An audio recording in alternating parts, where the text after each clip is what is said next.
今回は T-MAX の冷却水交換をお届けします。サービスマニュアルには冷却水交換の周期についての記載はありませんが、一般的には2年を目安に交換することで冷却水経路の錆や詰まり防止、またウォーターポンプ潤滑性能の維持が期待できますので、車検ごとを目安に交換を行いましょう。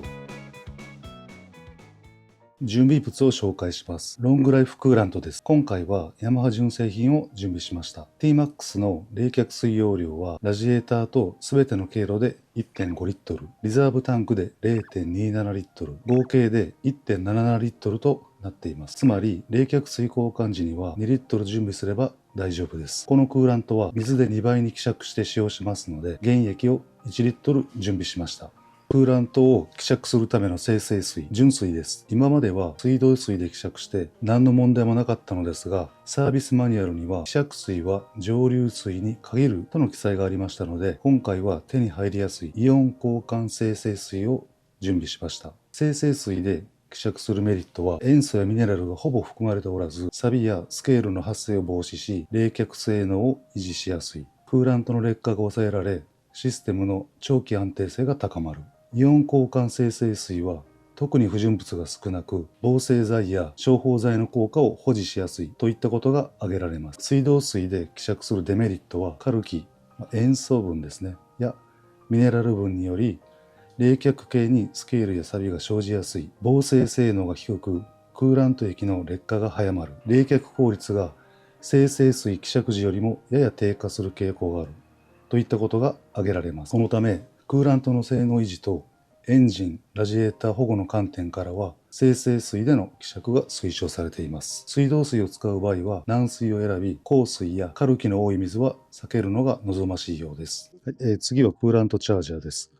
アストロプロダクツさんの製品になります。今まではこのようにペットボトルにビニールテープを巻いて太さを合わせたものを使用していましたが、冷却水が温まってくるとビニールテープが緩んできて熱い冷却水がこぼれて危険だったので、今回は安全性を考慮してクーラントチャージャーを準備しました。冷却水はリザーブタンク底部のホースとラジエーター本体に取り付けられているドレンボルトの2箇所から排出します。車両左右のカウルをばらしていきます。ですね、カウルを、ここまでばらす必要があります。左側は、こんな感じですね。この横の部分まで取るようにします。これがリザーブタンクですね。で、ここのホースを取り外して冷却水を抜きます。で、これがラジエーターですね。で、ここにドレンボルトがついてますので、これを取り外して水を抜きます。ちょっとやっていきます。受け皿をセットしてやっていきます。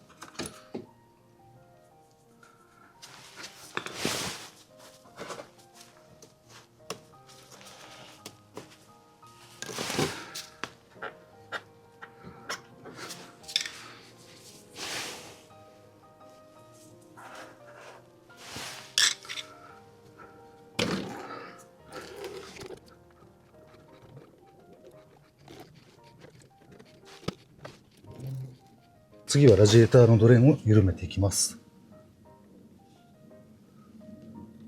プラスドライバーでいけますね。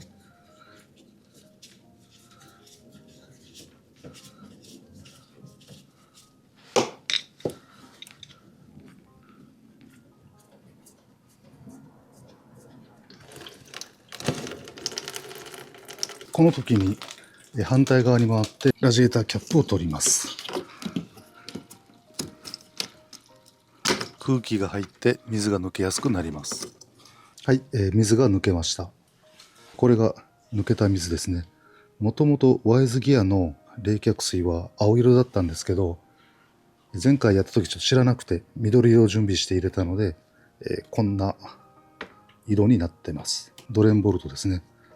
で、ここのオーリングは交換指定となってますが、まだいけそうなので今回は再使用します。ドレンボルトはプラスチック製なので、長期間交換したことない場合は新品を準備しておく方が安心です。これは2年前に交換してあるので、まだまだ大丈夫です。ドレンボルトとホースを元通りに取り付けていきます。必ず最初は手で締めていってください。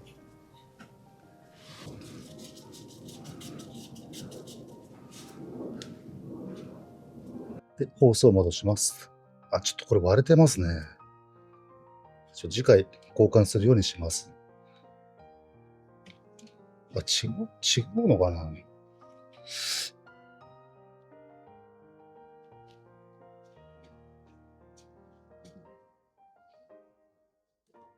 はい。これで取り付け OK です。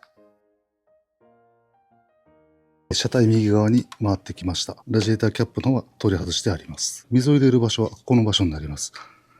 ここのピンを取って、ちょっと手前に引き出すようにします。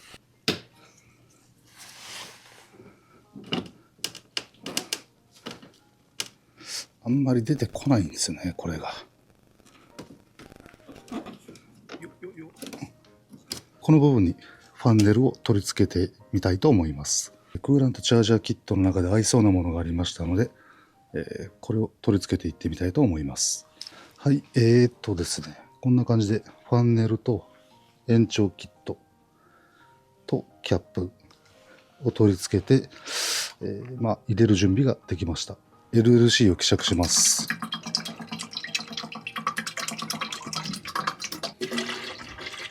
できた LLC ですけども、こんな青色ですね。ちょっとわかりますかね。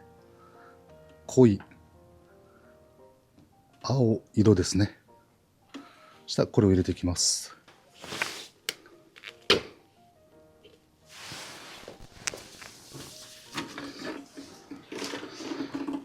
はい、そしたら注入口より LLC を入れていきます。車種によっては冷却水ラインの途中にエア抜きがついている車種もありますが、T-MAX の場合はついてないので気にせず入れて大丈夫です。で、この時に勢いよく入れるとエアが見しやすくなりますので、ゆっくりと入れていきます。やかんでコップにゆっくりと水を注ぐイメージです。漏れよるじゃないか。ちゃんとつけ直したらお漏らしは止まりました。で、リザーブタンクにも冷却水を補充しておきます。エンジンをかけてエア抜きの作業を行っていきます。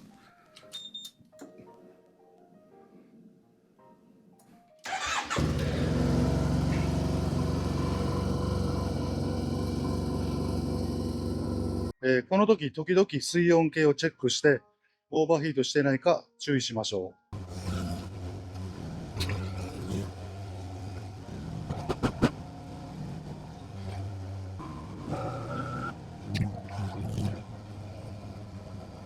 水温計が上がりました。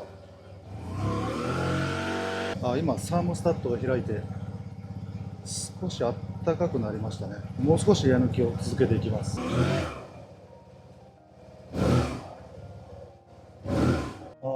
温度が結構上がってきましたね。はい、こんな感じでですね、水温も上がってきましたので、一旦これでエア抜きは完了としたいと思います。リザーブタンクもフルの位置まで入れてあります。で、あとは、カウル類を復旧していきたいと思います。で、アストロプロダクツさんのファンネルは、こんな感じの絶妙なクリアランスで取り付けることができています。適合は確認 OK です。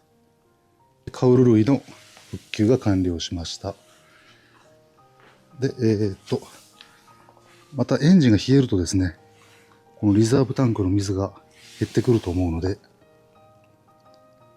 今フルですけど下がってきますので、その場合はこの部分ですね、この蓋を取ってここからフルになるまで冷却水を入れてあげましょう。この作業を 2,3 回繰り返すと水も減らなくなりますので作業完了となります。エンジンを暖気する、冷えたら確認、減っていたら補充するを 2,3 回繰り返して冷却水交換は完了となります。今回かかった費用ですが、ロングライフクーラントが1665円、精製水が356円、クーランドチャージャーキットが4250円、合計6271円となっています。はい、いかがでしたでしょうか。このチャンネルでは今後もバイクの軽整備を紹介していく予定です。参考になったよって人は、いいね、チャンネル登録をよろしくお願いいたします。最後までご視聴いただきありがとうございました。